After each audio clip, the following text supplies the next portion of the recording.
তিনটা ঠিক থাকবে। তারপরে কি আছে? চারটা পাপড়ি, সাদা অংশ চারটা আছে। এই চারটা দ্বারা বোঝায় লর্ড বেডেন পাওয়েলের চারটা নীতি: বুদ্ধি, স্বাস্থ্য, সেবা, হাতের কাজ। ঠিক আছে?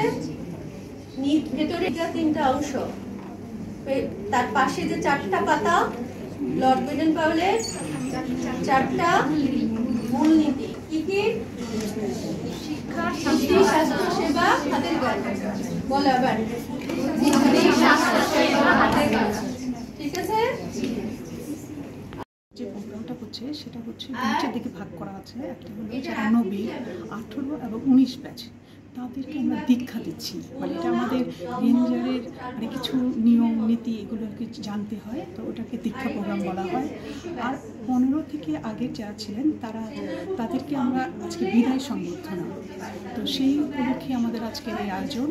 তো আসলে রেঞ্জারের তো মূল কাজটাই হচ্ছে যে নারী নেতৃত্ব তৈরি করা, এবং এটা একটা সেবামূলক প্রতিষ্ঠান, এবং সমাজে যে কোনো মানে বিশেষ কাজে মানে যে কোনো সময় সমাজে যে কোনো কাজে তারা কিন্তু অংশগ্রহণ করে থাকে।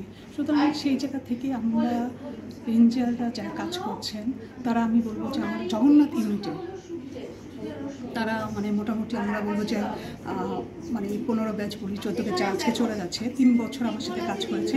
ওরা এক্সিলেন্ট কাজ করেছে। যে আমাদের মধ্যে তো অনেক সীমাবদ্ধতা রয়েছে, কিন্তু সীমাবদ্ধতা থাকার পরে তারা কিন্তু আসলে নিজেদের আগ্রহে আজকে কিন্তু রেঞ্জার ইউনিটটা আজকের অবস্থানে নিয়ে এসেছে। ঠিক আছে, ধন্যবাদ।